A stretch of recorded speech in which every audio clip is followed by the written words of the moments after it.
रामकृष्ण महिमा, लेखक अक्षय कुमार सेन। पाठक: अच्छा, रामकृष्ण देव साक्षात ईश्वर है। ईश्वर दर्शन का फल क्या है? भक्त: परमहंस देव के परम विश्वासी भक्त, तुम लोगों के गिरीश बाबू, जिनके समान कवि और नाट्यकार आजकल और देखने में नहीं आते, ने एक पुस्तक लिखी है। कृष्ण दर्शन का फल है कृष्ण दर्शन। मेरी भी यही धारणा है। पाठक: यह तो बड़ी आशा भरोसा दिलाने वाली बात है। क्या हम लोग फिर से भगवान को रामकृष्ण के रूप में देख पाएंगे? भक्त: अवश्य पाओगे। देखने के लिए व्याकुलता होने से ही देख पाओगे। उनके विग्रह रूप को भी देख सकोगे। उनके अतिरिक्त उनके और भी रूप हैं, उन्हें भी देख पाओगे। वे रूप के सागर हैं, उनके अनेक रूप हैं। पाठक: हम लोगों ने रामकृष्ण देव की महासमाधि के बारे में सुना है। जिस दिन उनकी अस्थियां कलश में रखकर समाधि देने हेतु राम बाबू के काकुड़गाछी के बगीचे में ले जाई गई थी, उस दिन हम लोग भी वहीं थे। अब वह शरीर तो नष्ट हो चुका है, फिर उसे कैसे देख पाएंगे? भक्त: भाई, तुम रामकृष्ण देव को मनुष्य समझकर बातें कर रहे हो। मैंने तुमसे बार बार कहा है कि वे ईश्वर हैं। रामकृष्ण रूप उनके विग्रह का रूप है। उनका शरीर पंच भौतिक होने पर भी पंच भौतिक नहीं है। रामकृष्ण देव का शरीर चिन्मय शरीर है। उनका शरीर चैतन्य से घनीभूत है। उनके शरीर के अणु परमाणु चैतन्यमय हैं। यह हमने अपनी आँखों से देखा है।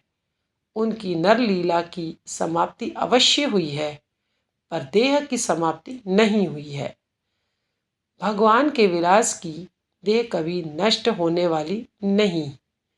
भगवान भक्तों की इच्छा पूर्ण करने वाले कल्पतरु हैं।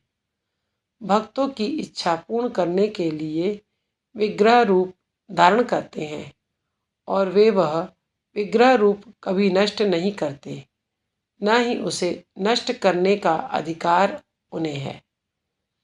भगवान का विग्रह रूप भगवान का नहीं, भक्तों का है।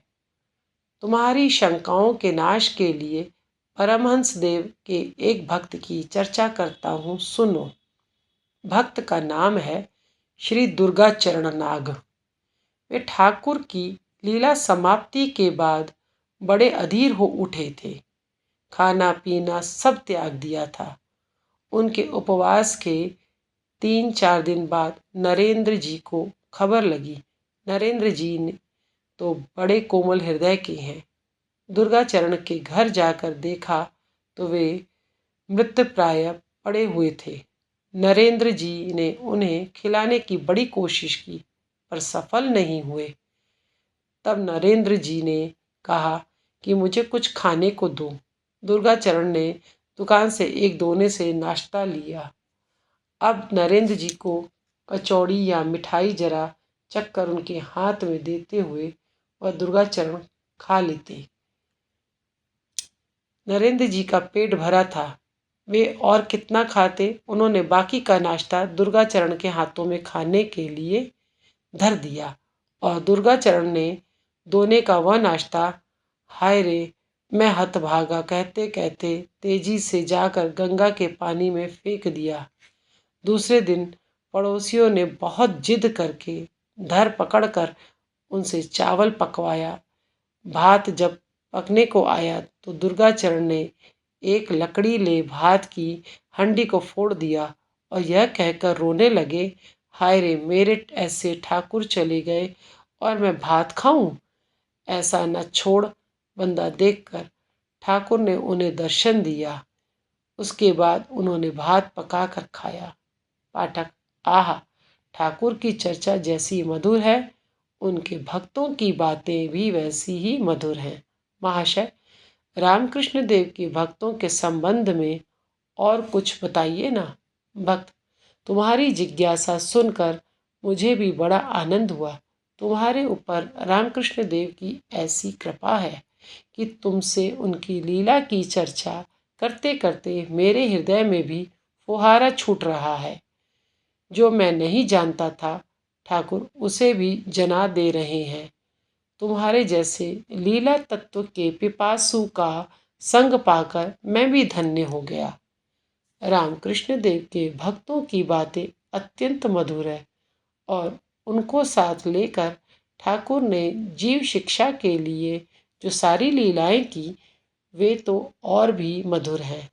उन्हें सुनकर पत्थर पसीज जाते हैं, मृत वृक्ष हरे भरे हो उठते हैं, बद्ध से बद्ध जीवों को भी चैतन्य लाभ होता है, भक्ति होती है तथा उनको भव सागर पार होने का सहारा मिलता है। श्री श्री रामकृष्ण पुंथी और उनसे संबंधित विभिन्न ग्रंथों में इसकी चर्चा है। उन समस्त ग्रंथों को पढ़ने से सारी बातें जान सकोगे।